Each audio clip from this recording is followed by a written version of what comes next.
the top 10 advances towards tyranny in the United States during the tenure of the Bush administration, from the Patriot Act to the latest expansion of the illegal eavesdropping surveillance program. Number 1. The USA Patriot Act.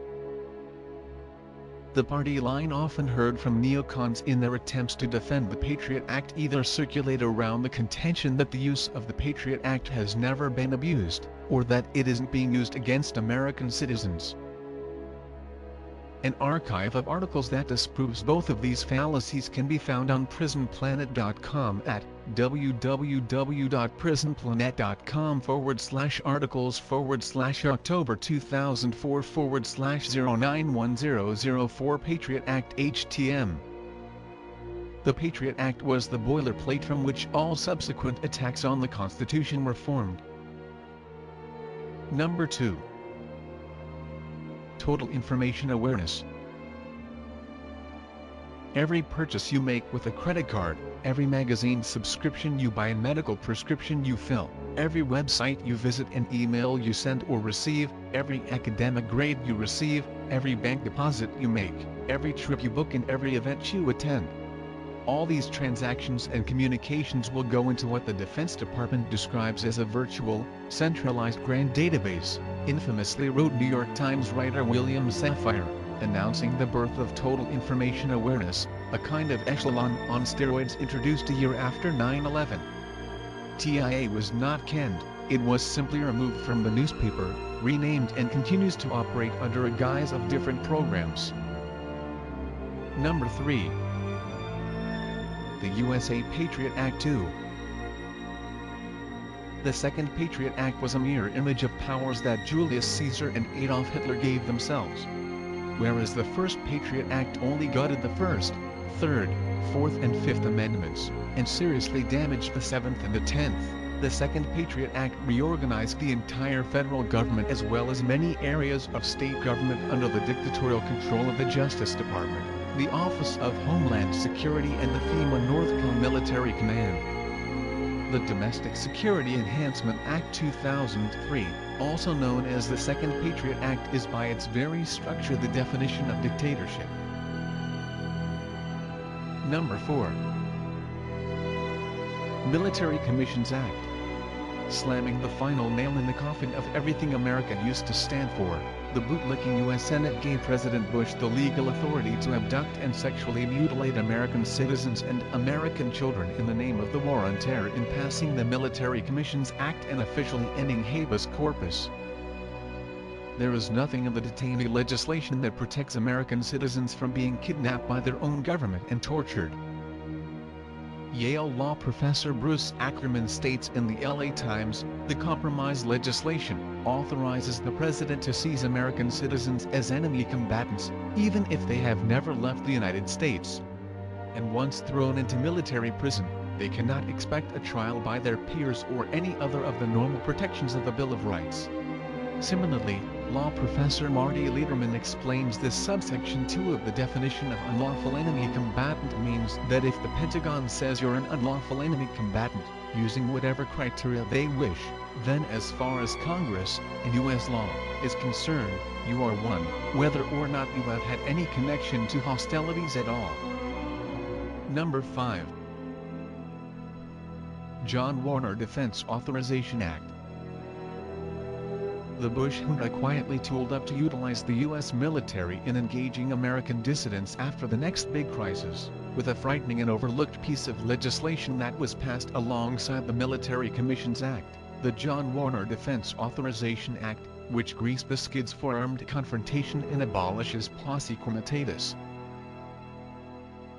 Number 6. Illegal domestic wiretapping program. Months after the September 11 attacks, President Bush secretly authorized the National Security Agency to eavesdrop on Americans and others inside the United States to search for evidence of terrorist activity without the court-approved warrants ordinarily required for domestic spying, according to government officials, reported the New York Times on December 16, 2005.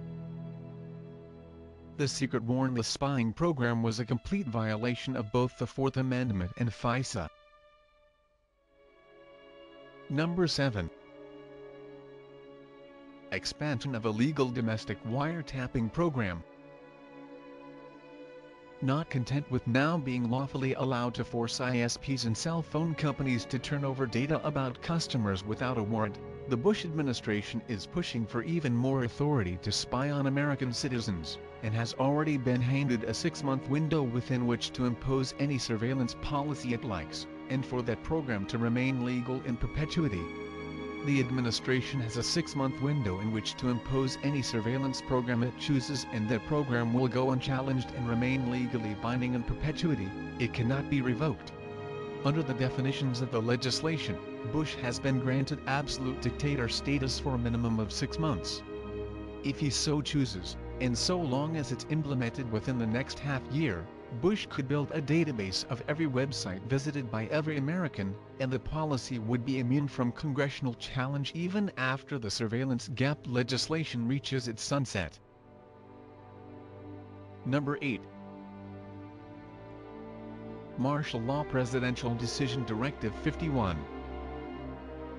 New legislation signed on May 9, 2007, declares that in the event of a catastrophic event, the president can take total control over the government and the country, bypassing all other levels of government at the state, federal, local, territorial and tribal levels, and thus ensuring total unprecedented dictatorial power. The National Security and Homeland Security Presidential Directive, which also places the Secretary of Homeland Security in charge of domestic security, was signed on May 9, 2007 without the approval or oversight of Congress and seemingly supersedes the National Emergency Act, which allows the President to declare a national emergency but also requires that Congress have the authority to modify, rescind, or render dormant such emergency authority if it believes the President has acted inappropriately. Number 9. Destruction of the dollar.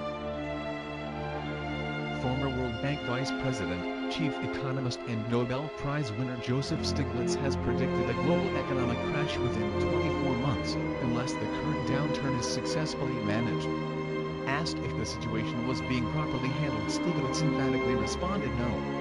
Stiglitz caused controversy in October 2001 when he exposed rampant corruption within the IMF and blew the whistle on their nefarious methods of inducing countries to fall under their debt before stripping them of sovereignty and hollowing out their economies. Stiglitz agreed that the process of hijacking and looting key infrastructure on the part of the IMF and World Bank, as an offshoot of predatory globalization, had now moved from the Third World to Europe, the United States and Canada. Number 10. Amnesty in the North American Union. The open plan to merge the U.S. with Mexico and Canada and create a Pan-American Union has long been a globalist brainchild, but its very real and pressing implementation on behalf of the Council on Foreign Relations has finally been reported on by mainstream news outlets. The framework on which the American Union is being played is the NAFTA Superhighway, a 4-football fields wide leviathan that stretches from southern Mexico through the U.S. up to Montreal, Canada. Coupled with Bush's blanket amnesty program, the Pan-American Union is the final jigsaw piece for the total dismantling of America as we know it. For more information, please Google words and phrases such as globalism, Patriot Act, total information awareness, North American Union, Presidential Directive 51, NSPD 51, HSPD 20, Military Commissions Act, John Warner Defense Authorization Act, Domestic Wiretapping Program, or pay special attention to your national newscasts.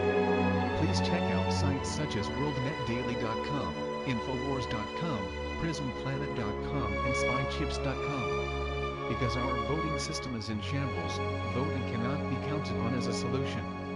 Check out blackboxvoting.org and AmericanBlackout.org for more information. Voting has never been enough anyway, so it is up to you to call your representatives and demand action for liberty. It is your responsibility to get informed. As the saying goes, the truth shall set you free. This has been an American Resistance Movement presentation.